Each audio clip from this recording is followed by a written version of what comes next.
Assalamualaikum warahmatullahi wabarakatuh. Waalaikumsalam warahmatullahi wabarakatuh. Ustadz, bukankah istri yang cerewet itu adalah hidayah buat suaminya? Bukankah suaminya tinggal nurut saja karena apa yang dikatakan istri itu adalah biasanya benar-benar kejujuran, karena istri tahu persis kelemahan atau kekurangan dari suami. Jadi ketika dicereweti tinggal memperbaiki diri. Masya Allah.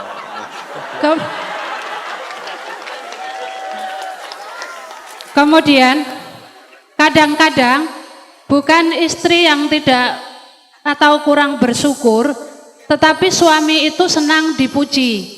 Padahal kata Ustadz Abdul Tuasikal, ketika ada yang memuji supaya dilempar dengan pasir kayak nggak salah.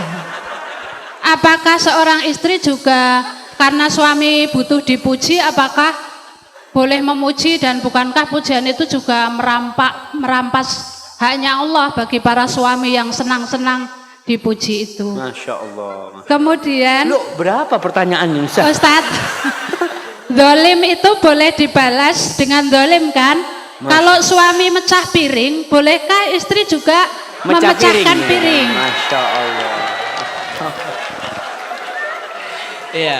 Yang terakhir, Wah, ini sekawan ini, Bu. bukankah yang bisa berjumpa dengan Allah itu adalah orang yang qalbun salim? Kemudian bagaimana caranya untuk bisa qalbun salim? Lalu apa yang menyebabkan tiba-tiba tidak bisa jadi sholat malam? Lalu apa yang menyebabkan sholat tidak khusyuk? Billahi taufiq wal hidayah. Wassalamualaikum warahmatullahi wabarakatuh. Waalaikumsalam warahmatullahi wabarakatuh. Berarti ibu tinggal satu pertanyaan lagi. Iya. Assalamualaikum warahmatullahi wabarakatuh. Waalaikumsalam warahmatullahi wabarakatuh. Saya mempunyai 3 pertanyaan. Sama Yang- lagi Ustaz. Setunggal mawon. Nggih, monggo. Monggo. Yang pertama, bagaimana cara menyembuhkan penyakit dengan menggunakan ayat-ayat Al-Quran? Yang kedua, bagaimana cara menghadapi orang yang suka mengadu domba? Dan yang ketiga, apa hukum orang yang suka memanfaatkan orang lain? Demikian, terima kasih atas jawabannya. Wassalamualaikum warahmatullahi wabarakatuh. Waalaikumsalam warahmatullahi Satu lagi dari Bapak Wonten. Ini mau jawab pertanyaannya Satu. Ibu kayaknya Ustaz. Bapak-bapak, Bapak satu aja di sini. Ini dari toko Saking Gedang Sari. Ini jauh nih Ustadz, nih Gunung Kidul paling utara. Masya Allah. 40 kilo itu.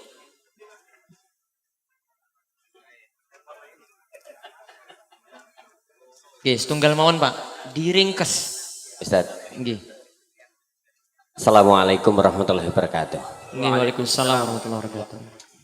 Yang saya tanyakan sesuai dengan realita Ustaz.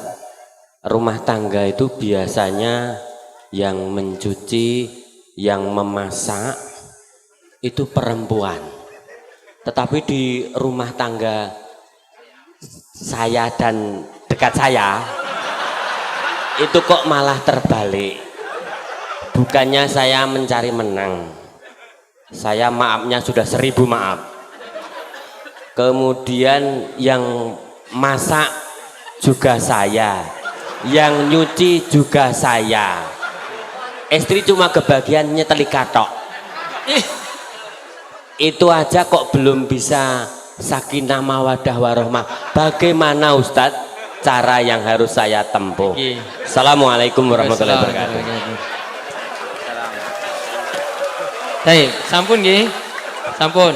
Yang pertama tadi Ustadz tentang bukankah istri cerewet itu malah manfaat gitu. Masya Allah. Itu gimana Ustadz? Iya.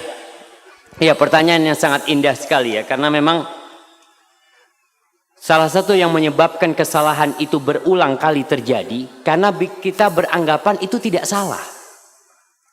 Kita menganggap itu benar. Sehingga istri tatkala dia cerewet, dia menganggapan dia ini sedang memperbaiki suaminya. Ingat, di rumah itu ada pemimpin. Siapa pemimpinnya? Suami.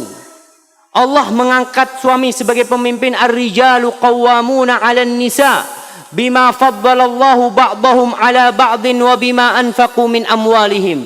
Fasalihat qanitat hafizatun lil ghaibi bima hafizallah. Kata Allah, sesungguhnya atau lelaki-lelaki itu adalah pemimpin bagi kaum wanita. Kenapa? Karena Allah telah memberikan kemuliaan kepada lelaki-laki. Allah memberikan kemampuan untuk menjadi pemimpin kepada lelaki lebih daripada wanita. Yang kedua nih bapak-bapak ingat nih. Lelaki menjadi pemimpin yang pertama karena bawaan lahir yang Allah berikan kepada dia. Anugerah ilahi. Yang kedua dikarenakan suami memberikan nafkah kepada istrinya. Maka sang suami mendapatkan kedudukan lebih tinggi. Kepada istrinya, memberikan nafkah kepada istrinya. Kalau sang suami tidak memberikan nafkah kepada istrinya, biasanya rumah tangga mulai pincang kepemimpinan suami. Karena suami tidak memberikan nafkah. Dia jadi pemimpin karena memiliki kewajiban memberikan nafkah. Berkaitan dengan pertanyaan ibu tadi, bukankah cerewetnya wanita itu hidayah bukan suami? Buat suami, ya Allah ibu-ibu, suami itu paling sumpek kepada wanita yang cerewet. Nah, betul bapak-bapak? Semangat bapak-bapak. Bagaimana cara memperbaiki suami? Ada caranya. Tidak harus dengan cerewet. Yang pertama, suami itu sebagai pemimpin tidak suka digurui. Ya namanya pemimpin. Mau pemimpin itu diprotes sama anak buahnya? Sulit. Tapi ada cara memperbaiki pemimpin. Karena ingat itu pemimpin bapak dari anak ibu. Maka seorang wanita harus menampakkan penghormatan kepada suaminya, kepada pemimpin. Kalau ada yang ingin dia omongkan, ngobrol sama suaminya. Mas, kalau ada waktu aku ingin ngomong sesuatu mas. Ngomong sama suaminya di waktu yang tenang. Begini mas, mungkin aku yang salah mas ya. Aku ini cinta banget sama engkau mas. Baru ngomong. Kalau cerewet, mas, sini. Duduk sini. Ribut itu rumah tangga. Karena pemimpinnya suami. Apa ada anak buah panggil pemimpinnya? Ya, kepada pemimpin nanti diharap kumpul sama anak buah. Nggak ada. Yang dipanggil anak buah dipanggil sini sama pemimpin. Ibu kan tujuannya memperbaiki suami. Bukan sok jadi jagoan, tidak. Tanyakan, mas yang kayak gini nih bener enggak mas ya? Pura-pura tanya. Padahal mau ngasih tahu sama suami. Enggak masalah dengan cara seperti itu. Mudah-mudahan suaminya jadi ngerti. Karena tujuan kita itu adalah bagaimana perubahan terjadi di diri suami. Duduk. Enggak perlu umpamanya ketika duduk mengatakan qala Allah Ta'ala. Allah berfirman. Masya Allah. Jadi suaminya kayak diceramain gitu. Masya Allah. Orang suaminya diceramain ustadz belum tentu dengarkan. Apalagi diceramain istri. Maka tolong diperhatikan hal itu. Perbaiki suaminya dengan cara yang baik. Kalau ngomong, kadang-kala kalau berbicara itu saling ngangkat suara. Dia ngomong, ustadz anak kalau ngomong sama suami mesti jawab. Maka jangan ngomong, tulis. Tulis, karena kalau nulis itu insya Allah bisa memilih kata-kata yang baik. Nggak emosi orang nulis itu. Lalu berikan kepada suaminya. Begitu pula bapak-bapak. Kalau ingin menasehati istrinya, jangan di depan anak-anak, jangan. Jangan di depan orang, jangan. Ketika semua anak-anak sudah tidur ya, di kamar berduaan, katakan kepada istrinya, Dek, nggak ada wanita yang lebih aku cintai daripada dirimu di muka bumi ini. Masya Allah. Itu istri dapat kayak gitu, Masya Allah. Baru kasih nasihat.